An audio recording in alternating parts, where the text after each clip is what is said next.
नमस्कार मित्रों, मैं राजीव मिश्रा स्वैच्छिक दुनिया चैनल में आपका बहुत बहुत स्वागत करता हूं। और जैसा कि आपको पता है, सोशल रिसर्च फाउंडेशन अपनी तमाम गतिविधियों के साथ साहित्यिक गतिविधि के लिए ब्रज इंदिरा अभिव्यक्ति मंच नामक एक साहित्य गोष्ठ चलाता है, जिसमें हम कोशिश करते हैं कि आपके समक्ष रोज नई नई प्रतिभाओं को एक मंच ऐसा प्रदान किया जाए जिससे कि हम भी बहुत कुछ सीख सकें और हम अपने आने वाली पीढ़ी को भी बहुत कुछ सिखा सकें। इसी क्रम में ये मैं समझता हूँ कि हमारा एक पहला प्रयास है जब हम सीखने की स्थिति में हैं। सीखने की स्थिति में इसलिए कि आज हमारे बीच वरिष्ठ कवयित्री, न केवल इस नगर की वरन इस देश की भी वरिष्ठ कवयित्री डॉक्टर प्रमिला पांडे जी हैं। हम सब की वो प्यारी चाची हैं, हम सब तो उनको अपनी चाची के नाम से ही बुलाते हैं। तो आदरणीय चाची जी, आपका बहुत बहुत स्वागत करता हूँ अपने इस मंच में। और मित्रों, जैसा मैंने कहा कि आज हम लोग सीखेंगे। काव्य केवल कहने का नाम नहीं है, काव्य सुनने का भी नाम है। काव्य ऐसा नाम है जब हम सुनते हैं तो सीखते हैं। तो मैं चाची से बहुत सारी बातें करूंगा जिससे हम लोग आपस में एक दूसरे को सीखेंगे, लिखना सीखेंगे, कहना सीखेंगे, विधा सीखेंगे। और जाहिर सी बात है कि जब हम किसी की जीवन वृत्तांत को पढ़ते हैं तो हम भी समझते हैं कि ये हमारे कितना करीब है। चाची, मैं आपको बहुत बहुत स्वागत करता हूँ। आपने एक मील का पत्थर बनाया है काव्य जगत में। तो प्रमिला पांडे से डॉक्टर प्रमिला पांडे तक का सफ़र जो आपने तय किया है, मैं जानना चाहता हूं कि आप हमारे दर्शकों को अपना एक संक्षिप्त परिचय दीजिए। पहले तो शैक्षिक दुनिया के इस मंच पर बहुत बहुत अभिनंदन और स्वागत करती हूं मैं, और राजीव मिश्र को बहुत बहुत धन्यवाद देती हूं इस मंच पर मुझे बुलाने के लिए। मेरा परिचय तो बस इतना ही है कि मैं एक नारी हूं और संवेदना से ओतप्रोत रही हूँ। मैंने संवेदना में नारियों को देखा है, तो इसीलिए मैं संवेदना विषय को चुनकर मैंने लेखनी उठाई है। मैं मीडियम मध्यम परिवार की लड़की हूँ और मैंने जो हिंदी से एमए किया है, प्राणस्तक हिंदी से मैं किया है, और बड़ी ही कठिनाई से इन सीढ़ियों को चढ़ते हुए पार करते हुए मैंने इस कलम को फिर से उठाया है। मेरे माता पिता अब इस दुनिया में नहीं रहे, लेकिन मेरी माँ ने मुझे मेरी नन्ही उंगलियों को पकड़ के जिस तरह से मुझे लिखना सिखाया है, और उन्हीं को मैंने आगे बढ़ने की प्रयास किया है। उनका आशीर्वाद हमारे साथ सदैव रहता है। ये शिक्षा दीक्षा आपकी कानपुर में हुई या किसी और शहर में रही? जी, हमारी शिक्षा दीक्षा कानपुर में हुई और मैं घाटमपुर गांधी विद्यापीठ से इंटर हाई स्कूल वहाँ पास किया। फिर सुरेंद्रनाथ बालिका विद्यालय कानपुर से मैंने बीए एमए ये यहाँ से कानपुर यूनिवर्सिटी से पास किया है। कब से लिख रही हैं कविताएं, रचनाएं? कब से? मैं रचनाएं लगभग 10 वर्षों से लिख रही हूँ, और लिखने का लेखन कार्य तो यूं ही चलता रहता था कि लिखा और बिगाड़ा, लेकिन 10 वर्षों से लगातार मैं साहित्य सेवा में लगी हुई हूँ। और इसे तन मन धन से जिस तरह से गोष्ठियाँ कराना और लेखन करना और जो भी सहयोग जिस तरह से हो जाता है मैं करती हूँ, लेखन कार्य में लगी रहती हूँ। किस किस विधा में आप लिखती हैं चाची? मैं लेखन तो सभी विधाओं में करती हूँ लगभग। मैंने गद्य में अभी एक लेखन किया है, छाहो चाच छा नाम से हमारा उपन्यास प्रकाशित हुआ है 2019 में। मैंने लगभग इसको 4 वर्ष पहले लिखा था, और इसको मैंने छपने के लिए कुछ विडम्बनाएँ होती गई। मेरे पति का निधन हो गया, मैं उसे प्रकाशित नहीं करवा पाई, लेकिन अभी इसी 2019 में मैंने प्रकाशित करवाया है। और मैं सभी विधाओं में काव्य के सभी पहलुओं को मैं छूते हुए मैं पद, छंद, गीत, गज़ल और छंदमुक्त रचनाएं, सभी प्रकार से लेखन को मैं स्पर्श करती हूँ।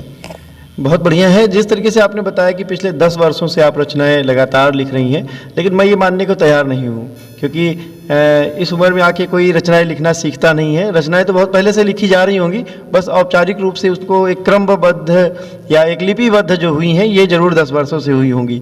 तो कुछ लोग ऐसे भी हुए होंगे जिन्होंने आपको प्रेरणा दी होगी कि यहाँ तक आने के लिए, यहाँ पे बुलाने के लिए। इन 10 वर्षों में ऐसा हुआ होगा कि नहीं, आप लिखिए। ऐसे कौन से प्रबुद्ध लोग हैं, कौन से ऐसे नाम हैं जिनको आप ये प्रेरणा स्वरूप देना चाहती हैं? मैं सबसे पहले रामकिशोर उपाध्याय जी का धन्यवाद करती हूँ, जिन्होंने फेसबुक के माध्यम से मुझे अपने इस रास्ते को चलना सिखाया।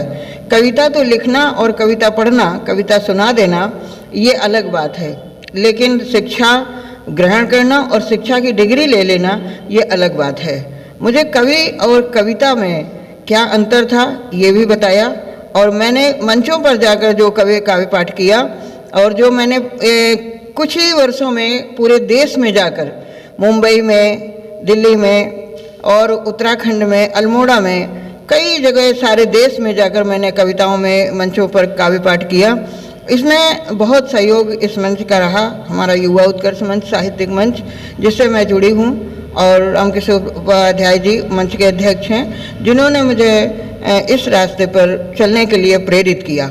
मैं लिखती थी घर में और इस तरह से एक डायरियाँ भरती रही, लेकिन मैंने मंचों पर जाकर पढ़ना और आगे अपने काव्य लेखन को बढ़ाना, प्रोत्साहित करने का कार्य इन्होंने किया। मैं कई कवि वरिष्ठ कवियों से प्रेरित हुई हूँ, महादेवी वर्मा जी, निराला जी, सूर्यकांत जी, और जितने मतलब वरिष्ठ हैं हमारे, घनानंद जी, घनाक्षरी लिखी हमने, उधो शतक पढ़ा, उधो जयशंकर प्रसाद का, इन सब कवियों से मुझे बहुत लेखन की प्रेरणा मिली। अच्छा, युवा उत्कर्ष मंच के अलावा भी किन्हीं और मंचों का नाम लेना चाहेंगी जहाँ पे आपने कविताएं पढ़ी हैं? जी, मैं और मंचों की तो मैं बात करूं तो मैं कानपुर के सभी मंचों से लगभग जुड़ी हूं, और मुझे ये ब्रजेंद्रा अभिव्यक्ति मंच से भी काफ़ी कुछ मुझे सहयोग मिला, और मैंने इस पे मंच पर आकर कई बार मंच को साझा किया और मंच पर मैंने कविताएं पढ़ी, मुझे काफ़ी प्रेरणा मिली, और लोगों को सुना मैंने, मुझे बहुत अच्छा लगा और इससे मुझे काफ़ी प्रेरणा मिली। कम लोग हैं जो ये टैलेंट रखते हैं, जिसको मल्टीटास्किंग कहा जाता है या मल्टी टैलेंट कहा जाता है, तो कविता के साथ साथ आप गद्य में भी उतना ही समान अधिकार रखती हैं, और आपका उपन्यास तक जो है वो प्रकाशित हुआ, तो काव्य के साथ गद्य लिख रही हैं, इसके बारे में क्या कहती हैं आप? काव्य के बारे में, काव्य लिखते लिखते मुझे गद्य लिखने का जो प्रोत्साहन लगा, जो मुझे उत्साह अंदर से आया, जो प्रेरणा मिली, वो मुझे माँ से मिली। मेरी माँ उपन्यास पढ़ा करती थी, मैं बहुत छोटी थी, बचपन में मुझे मालूम नहीं था उपन्यास क्या होता है, लेकिन मैं माँ को पढ़ते देखती थी तो मैं कहती थी कि अम्मा जी आप क्या पढ़ रही हैं? तो वो कहती थी ये मेरी किताब है। मैं उसे एक छुप छुप कर पढ़ा करती थी, और मुझे ऐसा लगा कि इस किताब में, उपन्यास में जो हमें मिला है पढ़ने को, वो मुझे गद्य लेखन की ओर खींच लाया, और मुझे लगा कि मुझे भी एक उपन्यास लिखना चाहिए जो नारी प्रेरणा को, नारी की पीड़ा को जागृत करता हो, समाज को बताना चाहता है। ये उपन्यास जो हमारा छाँव चाचा, मैं चाहती हूँ कि इस उपन्यास के द्वारा समाज में जो संस्कार जीवित रहेंगे, हमारे बच्चों के अंदर संस्कार होंगे, तो हमारा समाज सुदृढ़ होगा। बहुत बढ़िया। 2 किताबें मेरे पास हैं, मेरे हाथ में है, छाहो चाहत छाह और गीत जो हम गा ना सके। इनका भी अपने पीछे 24 दिसंबर को लोकार्पण भी किया है, इनके बारे में भी कुछ बताइए, क्या है इन किताबों के भीतर? जी, मेरी छाहो चाहत छाह जो किताब है, इसका नाम ही छाहो चाहत छाह है। इस उपन्यास में मैंने नारी की वेदना को व्यक्त किया है। नारी वेदना से जो समाज हमारा पीड़ित है, वो इसीलिए पीड़ित है क्योंकि हमारे बच्चों में संस्कार नहीं है। हमारे बच्चों में, अगर हमारी बेटियों में, हमारे बेटों में संस्कार होंगे तो हमारे बेटे और हमारी बेटियां कभी भी पीड़ित, संवेदनित नहीं होंगी। और उसमें हमने इस उपन्यास के माध्यम से बताया है कि जो भारत में रहने वाला 5 इसके मुख्य नायक हैं, जिसमें एक हर्ष है और मुख्य नायिका नवेली है, और उसमें एक उसका शराबी पति होता है जो बच्चा कुसंस्कारों में पढ़ करके और शराबी बन जाता है। उसकी पत्नी पूरी जीवन भर संवेदित रहती है, उसे एक अपने भारत से जाकर अपने संस्कारों को नहीं भूलता है, और विदेश में जाकर भी वो लड़का अपने संस्कार को, अपनी भाषा को, अपने सारी चीज़ों को, संस्कृति को नहीं भूलता है, और उसका वो पुनर्विवाह कर देता है।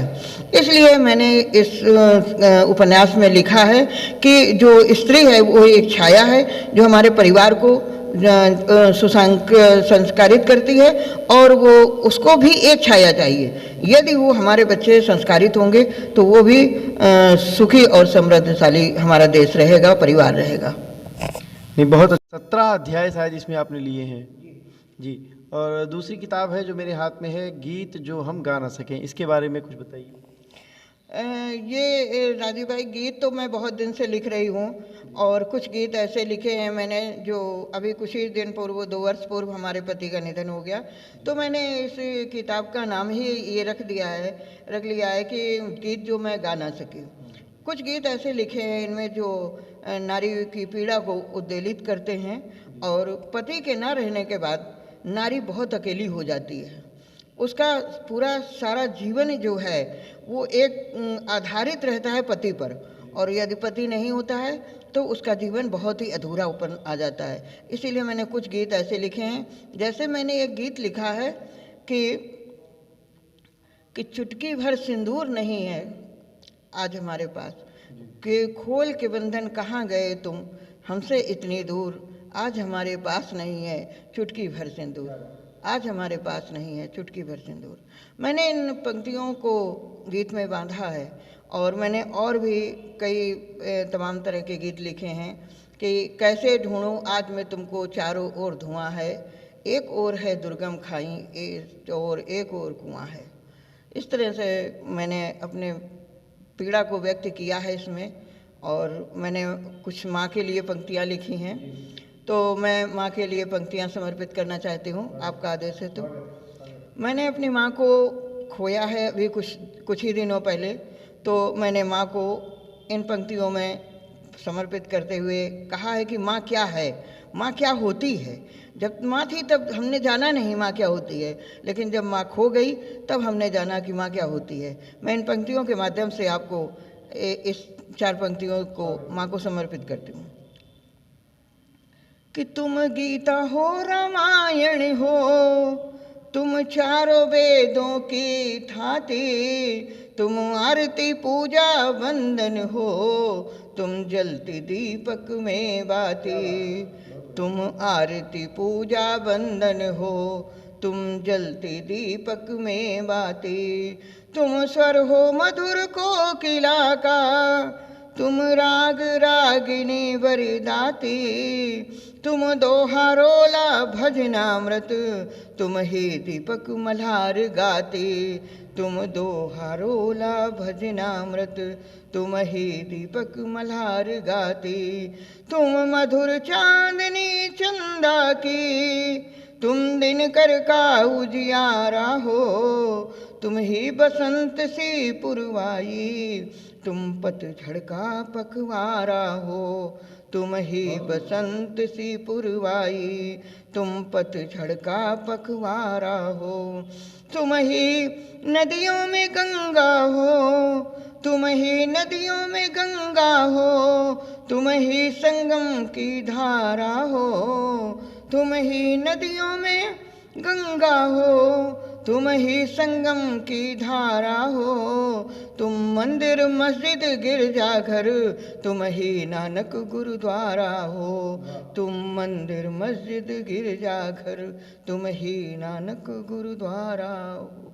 बहुत सुंदर, बहुत ही बढ़िया जो गीत हैं। और मैंने कहा कि हम लोग सीखते हैं। मैंने कई जगह आपको देखा कि जहाँ पे लोग ये चाहते हैं कि, तो बहुत अच्छी कविताएं हैं चाची आपकी, और हम लोग ये चाहते हैं कि लगातार उनको सुनते रहें, लगातार उनको समझते रहें, सीखते रहें। मैंने तो हमेशा कहा कि मुझे आपसे सीखना है कुछ, और जो हमारे दर्शक हैं, जो नए बच्चे हैं, उनको तो अक्षरशः सीखना ही है।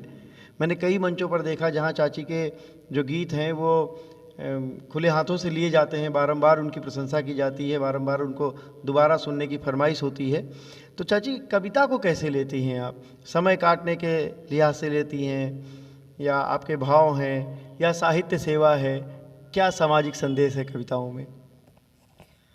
कविता समय काटना तो नहीं कहा जा सकता है, लेकिन कविता एक भाव है जो शब्द शिल्प में बांध करके हम कविता बना लेते हैं। जो भाव अंदर हमारे आते हैं इनको हम शब्द शिल्प में बांधते हैं। आजकल जो बच्चे नए युवक हैं वो ये नहीं समझ पाते हैं कि कविता क्या है, कविता का क्या कहना चाहती है। कविता वो होती है जो हम अपने समाज को कोई संदेश दे सकें। कविता वो होती है जिसे हम सीमेंट, ईंटें और उसके शिल्प को बनाकर जैसे मकान बना लेते हैं, वैसे हम शब्दों और भावों को पिरोकर एक कविता बनाते हैं। जब वो शिल्पित हो जाती है, शिल्प में आती है, तब वो कविता कहलाती है।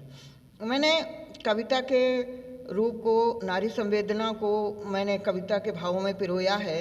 मैंने लिखा है कि एक रचना है हमारी, जो मैंने कई मंचों से पढ़ा है, उसे मैं आपके सामने पढ़ना चाहती हूँ। एक नारी है, नारी जब संवेदित होती है तो नारी क्या क्या है। नारी एक पानी की बूंद है, नारी एक दीपक में जलने वाली बाती है, नारी एक मेहंदी है। किस किस तरह से ये नारी अपने जीवन में पीड़ित है, इसको मैं आपके सामने गीत के माध्यम से रखना चाहती हूँ। तो ये गीत हमारा है कि फूलों में खुशबू सी महकूं, फूलों में खुशबू सी महकूं, बनकर डोलूं मधुर बयार, रात रात भर चांद निहारूं, पाने को तेरा दीदार, रात रात भर चांद निहारूं, पाने को तेरा दीदार। पहली स्त्री मेहंदी है, वो क्या करती है कि चुन चुन कर कांटों, चुन चुन कर मैं कलियां बोती, कांटों की सैया पर सोती, चुन चुन कर मैं कलियां बोती, कांटों की सैया पर सोती, बनी सुहागन तेरी जब से, बनी सुहागन तेरी जब से, पत्थर पर पिसती हर बार, रात रात भर चांद निहारूं, पाने को तेरा दीदार, रात रात भर चांद निहारूं, पाने को तेरा दीदार। और दूसरी स्त्री हमारे आंगन में बरसती हुई पानी की बूंद है, वो कहती है कि बूंद बनी आंगन में बरसी, तपती धरती जैसे हरसी, बूंद बनी आंगन में बरसी, तपती धरती जैसे हरसी, छम छम छम नूपुर सी बजती, छम छम छम नूपुर सी बजती, गाती सावन गीत मल्हार, रात रात भर चांद निहारूं, पाने को तेरा दीदार, रात रात भर चांद निहारूं, पाने को तेरा दीदार। और तीसरी स्त्री दीपक में जलने वाली बाती है, वो कहती है कि जलती रहती बाती बनकर, तिमिर दूर करने को तत्पर, जलती रहती बाती बनकर, तिमिर दूर करने को तत्पर, पाने को तृप्ति के कुछ पल, पाने को तृप्ति के कुछ पल, खा लेती सारा अंधकार, रात रात भर चांद निहारूं, पाने को तेरा दीदार, रात रात भर चांद निहारूं, पाने को तेरा दीदार। और चौथी स्त्री है, वो कहती है कि अविरल हर पल बहती रहती, खुले जख्म बस भरती रहती, अविरल हर पल बहती रहती, खुले जख्म बस भरती रहती, और छूने को बस चरण तुम्हारे, छूने को बस चरण तुम्हारे, पत्थर होने को तैयार, रात रात भर चांद निहारूं, पाने रात भर चांद निहारूं, पाने को तेरा दीदार। बहुत सुंदर चाची। चाची जी, मैं एक बात और मानने को तैयार नहीं हूँ कि दो किताबें तो मेरे पास हैं, चाहो चाहत छाह और गीत जो हम गा ना सके, तो आप हमसे कुछ झूठ बोल रही हैं। वो वाली किताब भी आ रही होगी कि जिसमें वो गीत होंगे जो हम गा सकें, उसके बारे में कुछ बताइए। ये तो वो वाले गीत हैं जो हम गा ना सकें, लेकिन जो गीत गा रही हैं वो वाली किताब कब आ रही है, आगे वाली योजनाएं बताइए हमको। ये गीत जो मैंने अभी आपको सुनाया है, ये गीत तो उन्हें किसी पुस्तक में से मिलेगा आपको, लेकिन अन्य गीत एकत्रित हो गए हैं। शायद ये बहुत जल्दी ही 2021 में हमारी एक फिर से काव्य संग्रह आने वाला है, और मैं पुनः गद्य की तरफ भी बढ़ रही हूँ। मेरा एक उपन्यास है जो अभी बीच में प्रकाशित होने वाला ही है। उसका नाम प्रेम है। मैं प्रेम पर मैंने बहुत सारी प्रेम पर चर्चाएं की हैं। प्रेम क्या है? प्रेम किसी का नाम है? प्रेम आध्यात्मिक एक शक्ति है। प्रेम क्या है? इस प्रेम को लेकर मैंने एक उपन्यास लिखा है। मैं बहुत जल्दी ही आप तक पहुंचाती हूं, प्रकाशित करवाती हूं। और बहुत बहुत आप को सबकी शुभकामनाएं हमारे साथ बनी रहें। मैं इसी आशा को लेकर लिखने पर लगी हुई हूँ। नहीं, मुझे तो पूरा यकीन है कि मैंने कहा ना कि हमको तो ये मालूम था कि ये तो ये वाली किताब है जो हम गा ना सकें, तो जो हम गा सकते हैं, जो हम गा रहे हैं, उसकी किताब तो आ ही रही है। कुछ और भी चीज़ें हैं जो आपने मुझे बताया गद्य के माध्यम से आ रही हैं।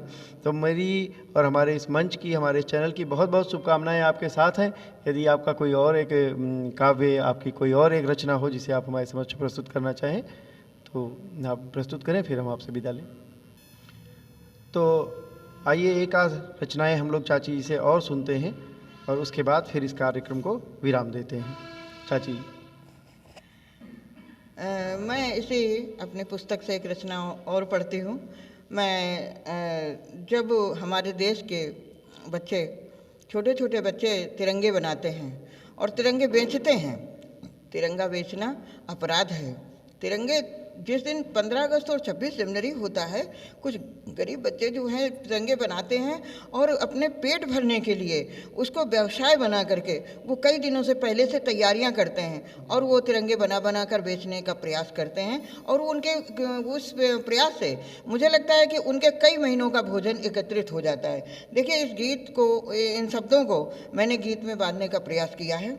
मैं पढ़ती हूँ एक गीत कि बेच रहे हैं आज तिरंगा, बेच रहे हैं आज तिरंगा, मना रहे आज़ादी, भूख मिटा कर पेट भरेंगे, पहनेंगे हम खादी, भूख मिटा कर पेट भरेंगे, पहनेंगे हम खादी। बेच रहे हैं आज तिरंगा, बेच रहे हैं आज तिरंगा, मना रहे आज़ादी, भूख मिटा कर पेट भरेंगे, पहनेंगे हम खादी। रात रात भर जाग जाग के रंग भरे सपनों के, रात रात भर जाग जाग के रंग भरे सपनों के, सुबह सवेरे लेकर निकले सपने फिर अपनों के, सुबह सवेरे लेकर निकले सपने फिर अपनों के।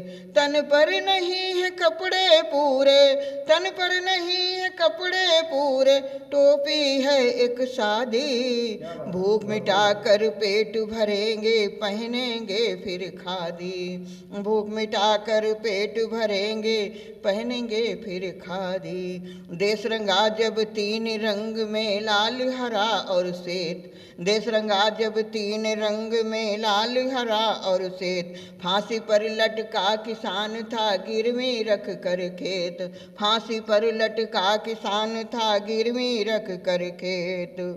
जय जवान जय जय किसान से, जय जवान जय जय किसान से, गूंज रही थी बादी, भूख मिटा कर पेट भरेंगे, पहनेंगे फिर खादी, भूख मिटा कर पेट भरेंगे, पहनेंगे फिर खादी। खूब शहीदों के चित्रों पर माला फूल चढ़ाकर, खूब शहीदों के चित्रों पर माला फूल चढ़ाकर, वंदे मातरम कहते शीश उठाकर, वंदे मातरम कहते शीश उठाकर। विधवा को दिया वीर चक्र, वीर चक्र दे दी धोती एक सादी, भूख मिटा कर पेट भरेंगे, पहनेंगे फिर खादी, भूख मिटा कर पेट भरेंगे, पहनेंगे फिर खादी। राजगुरु सुखदेव भगत सिंह फांसी पर थे झूले, राजगुरु सुखदेव भगत सिंह फांसी पर थे झूले, किए बहुत उपकार शहीदों को तुम कभी न भूले, किए बहुत उपकार शहीदों को तुम कभी न भूले।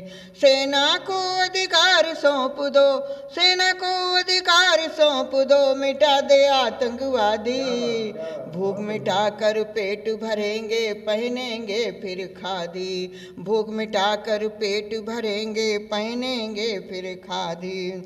तो भेदभाव को दिल से मिटाकर गुलशन नया सजा दो, भेदभाव को दिल से मिटाकर गुलशन नया सजा दो। नागफनी नफरत फेंको गद्दारों को मिटा दो, नागफनी नफरत फेंको गद्दारों को मिटा दो। सचमुच एक बार ले आओ, सचमुच एक बार ले आओ स्वतंत्रता शहजादी, भूख मिटाकर पेट भरेंगे पहनेंगे फिर खादी। बहुत ही सुंदर, बहुत ही सुंदर। तो नारी संवेदना से देश प्रेम, सैनिक, और ये कहीं न कहीं एक बहुत अच्छा व्यंग भी होता है। तो आपको बहुत ढेरों बधाई, ढेरों शुभकामनाएं, और जल्दी ही हम आपकी आगामी जो और पुस्तकें हैं, आगामी योजनाएं हैं, उनकी भी सफलता की कामना करते हैं, उनका इंतज़ार भी करते हैं। मित्रों, जैसा कि आप अभी तक देख रहे थे डॉक्टर प्रमिला पांडे जी को, जिनसे बहुत कुछ सीखने को मिला और बहुत कुछ हम सीख भी रहे हैं।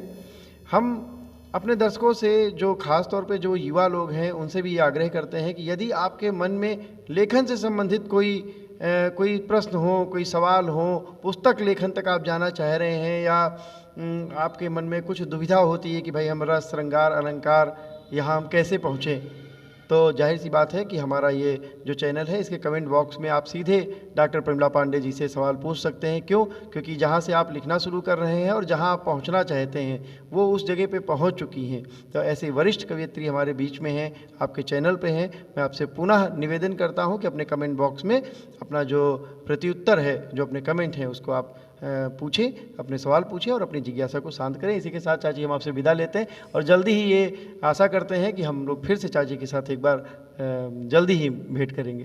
धन्यवाद।